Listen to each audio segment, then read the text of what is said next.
வெளி உலக விளம்பரத்தை விட ஏழை முகத்தில் புன்னகை வெளிப்படுவதைத்தான் இந்த அரசு விரும்புகிறது என்றார் பேரறிஞர் அண்ணா.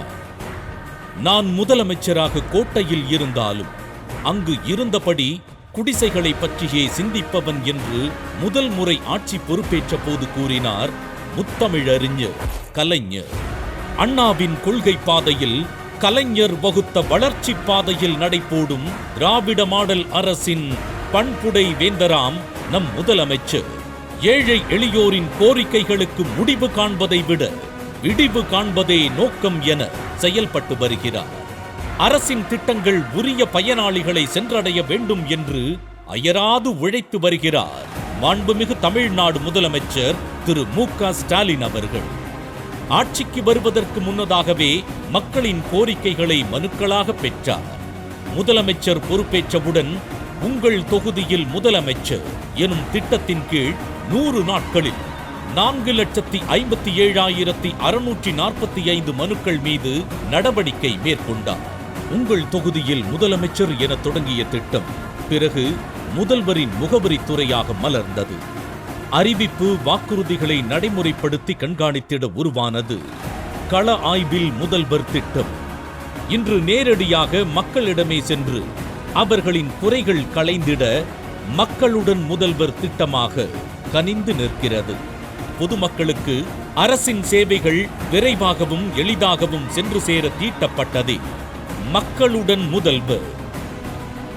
உள்ளூர் அளவிலேயே முகாம்கள் நடத்தி அங்கு அளிக்கப்படும் மனுக்களுக்கு 30 நாட்களில் தீர்வு காணப்பட வேண்டும் என்பது முதலமைச்சரின் உத்தரவு. அலுவலர்களை தேடி மக்கள் சென்ற காலம் போல் மக்களை தேடி அலுவலர்களை செல்ல வைத்திருக்கிறார் நம்முடைய முதலமைச்சர். அதன் அடிப்படையில் மக்களுடன் திட்டத்தின் கீழ் நகர்ப்புற உள்ளாட்சி அமைப்புகளுக்கான முகாம்களை 2023 டிசம்பர் 18 அன்று கோயம்புத்தூரில் மாண்புமிகு தமிழ்நாடு முதலமைச்சர் தொடங்கி வைத்தார். அதனை அடுத்து மாநிலம் முழுவதும் 2058 முகாம்கள் நடத்தி 8,74,000 மனுக்களுக்கு தீர்வு கண்டுள்ளார் நம் முதலமைச்சர் அவர்கள். இத்திட்டம் இப்போது ஊரக பகுதி வாழ் மக்களுக்கும் உதவ வருகிறது. கிராமப்புற மக்கள் அதிகம் அணுகும் 15 அரசு துறைகள் அடையாளம் காணப்பட்டு மாநிலம் முழுவதும் உள்ள 12,525 கிராம ஊராட்சி மக்கள் பயன்பெறும் வகையில் ஏறத்தாழ 2,500 முகாம்கள் நடத்திட நடவடிக்கை மேற்கொள்ளப்பட்டு வருகிறது. ஔவைக்கு நெல்லிக்கனி ஈந்து அதியமான் தமிழ் காத்தமண் தகடு இன்றைய தர்மபுரியின் பாளையம்புதூர் ஊராட்சியில் மாண்புமிகு முதலமைச்சர் அவர்களால் மக்களுடன் முதல்வர் திட்டம் தொடங்கி வைக்கப்படுவது பெருமைக்குரியது.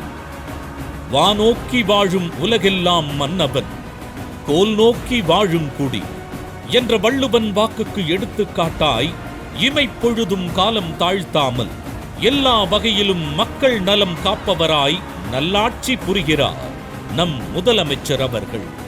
மக்களுக்கு நம்பிக்கை என்பது அரசாங்கம் தான். அந்த நம்பிக்கையை காப்பாற்ற வேண்டிய பொறுப்பும் கடமையும் மக்கள் சேவகர்களான நமக்குத்தான் இருக்கு.